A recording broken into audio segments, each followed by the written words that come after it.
This is the first tutorial using the actual iPhone system.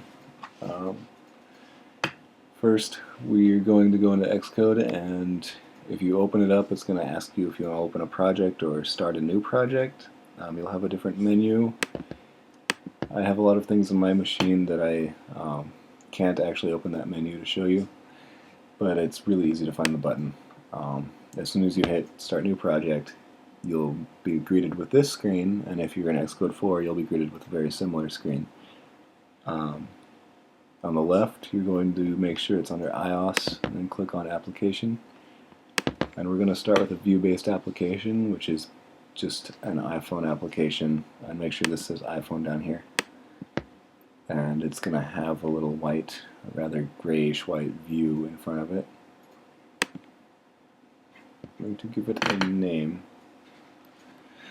Tutorial. And you can see I have a bunch of folders up from tutorials I've actually been teaching other people. So, let's get straight into this object-oriented thing. Just making this wide so it's easy to see. Okay. Don't really need this window here. You can just drag that up. Okay, on the left you'll see your source code under classes and other sources. Resources, it separates the views. These are almost like XML files, except you can see them visually. And it says the name of the app and then view controller .zib xib. And this is what the user is actually going to see. Products is the actual binary that gets loaded onto the iPhone. So it's called tutorial.app. It's in red because it doesn't exist. It will exist as soon as we create it. And these are some imported automatic frameworks, static libraries. So if you import a header file, and these header files are automatically included, it needs to have the underlying code, and that's what these are. So let's go straight into main. If you saw the first tutorial, you'll notice how I said forget about structured code, it just kind of exists in a pool. This isn't what I was talking about exactly, but it'll work for now. Essentially, this creates something that manages memory, and this function here initiates an infinite loop which displays stuff on the screen, and that's what we'll be working in. You can pretty much ignore this, but realize there is a main function. It calls the user interface, which hooks into the iPhone back system, which is relatively complex. And then these never get called, actually. If all goes well, your iPhone application will either never terminate like this or it will crash. So yes, if all goes well, your iPhone application will crash. It will never reach this unless you manually call the original main function. So let's just see what it does. Oops. Okay. Your simulator will probably run the iPad simulator, even though you chose an iPhone application. And then it has that grayish white screen. We can hit Command Q and make sure the simulator is fully loaded, otherwise you might accidentally close Xcode when you hit Command Q. Go up here to, I believe, Project, set active. Huh. Just a second. I was clicking on main. Let's see what happens when I'm not clicking on main but clicking on an actual iPhone. Huh. Okay, you used to be able to get out of iPad and click on iPhone. I'm not sure what I'm not clicking here. That's making me not be able to use the iPhone simulator. But be prepared for that, and hopefully yours is not grayed out. Let's go back into the resources that says the name of your app, view controller.zip. You'll see a window called Library. If you don't, you can open it up by hitting Tools, Library. Same with the inspector and view size. Actually, anything on that window is opened up through Tools. So as long as you're clicking on something in Interface Builder, you'll see the Interface Builder windows. If you click on anything else, they just magically vanish. You won't have this problem in the recent version of Xcode. You'll have a lot of other problems actually, which is why I don't use it. We'll get into that later. For now, let's just prove that we have a little bit of access to this. And shove a button in there, or a view, anything you want. Something with contrasting color. That way you can tell where it is, what it's doing. Make sure to save it. I hit Command S. Little Apple button. I already saved it, so I can't save it again. If you don't save it, this next part will be very annoying. Hit Build and Run.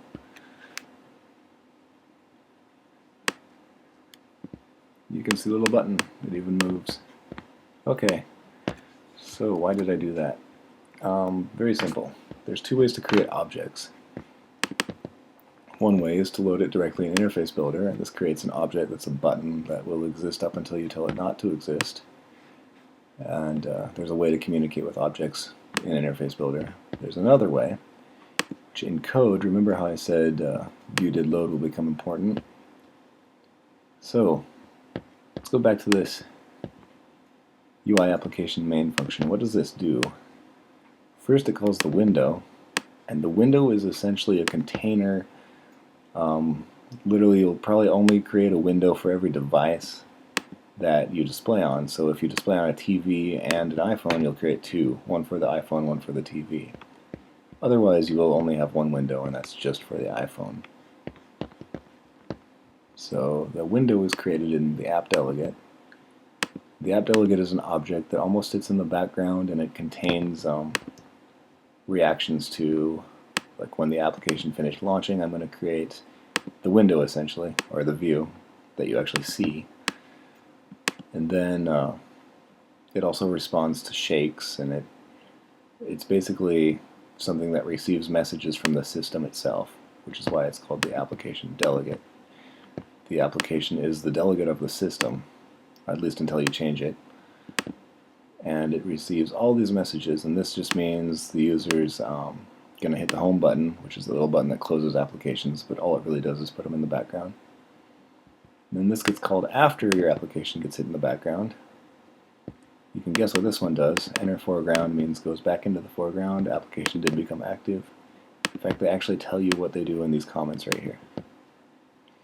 But this is a giant object, so it's kind of like the pool that everything sits in, and you're mostly going to be working with the view controller, which is the code that underlies this view right here.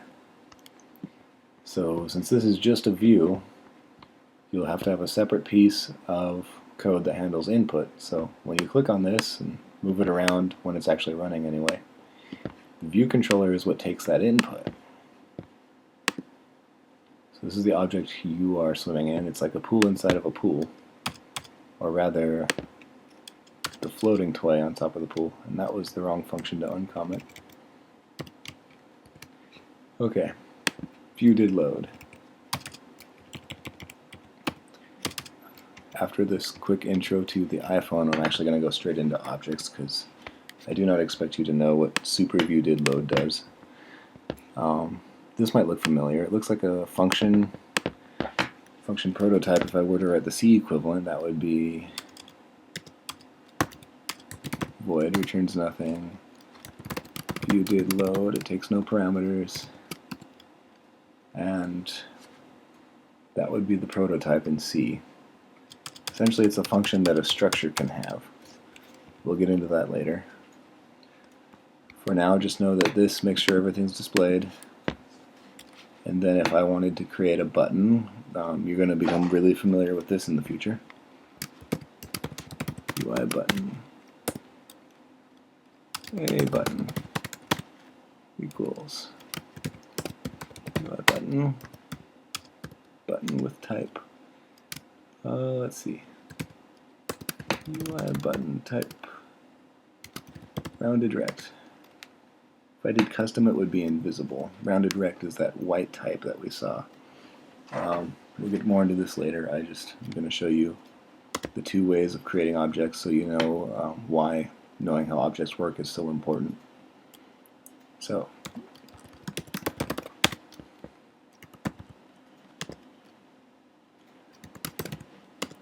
this code adds the button to the current view, which is that one that we already added a button to earlier using the zib, which is the interface builder file. Now let's give it a position.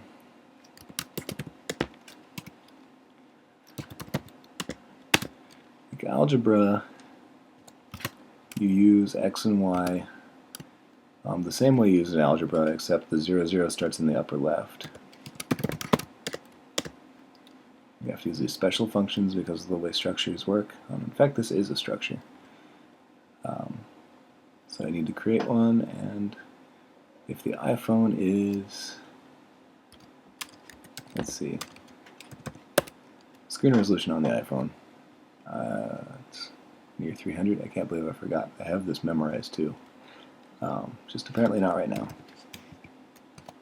So 100 from the left and 400 from the top. It's going to be hopefully below the other button.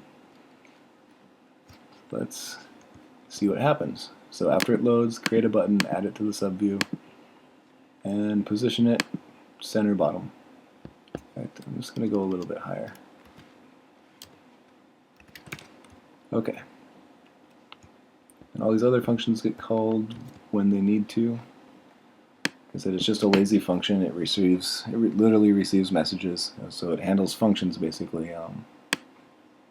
right as it on a necessary basis. Okay. Seems I need to use a frame. I did not give it a size. So this button with absolutely no size is now positioned somewhere. It needs a size. This is another structure. So let's make it in the top left. The width 100, height 44.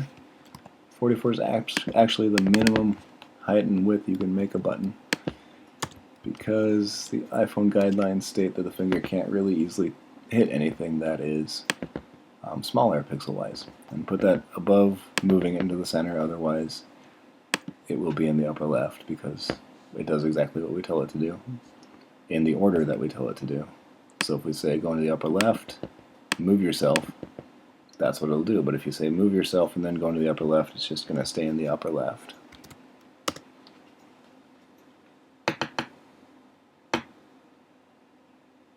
Voila! There's the button. And there's lots of convenience functions. I took for granted that there was a convenience function that created a button. You'd kind of expect it to have a default size, but it does not. So remember, there's certain properties that you might be coding perfectly fine, but if you forget this one thing, it'll be invisible or it simply won't move. Anyway, this was just a quick dip into what objects look like, how to put a button on the screen, how to use it. This viewDidLoad function gets called once. Everything else, if you want to interact with the user, look and notice how you have absolutely no ability to tell them to type something in. Get used to this visual interface. You'll be grabbing events. You'll be looking for when and where the user touched the screen, but you will never be able to ask them anything unless you bring up a keyboard through a visual item and then take that input.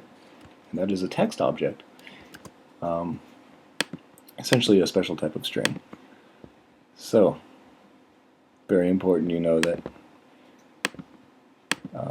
debugging is going to be easy because you can guide the user through things. They can't just type in something random. You can pretty much make them type certain things in so you don't have to worry about certain bugs. On the other hand, you have graphical bugs to worry about. So, app.delegate creates the window creates the view controller is what gets displayed on screen. You edit the view through the zib. You can also edit the view through code. There's advantages and disadvantages to both. Zib gives you really clean code. It pretty much generates the code for you and handles almost everything for you regarding memory management. These objects, by the way, float in free memory, so you have to free them either after a memory warning or just when they need to be freed. So we're going to dive into objects pretty soon.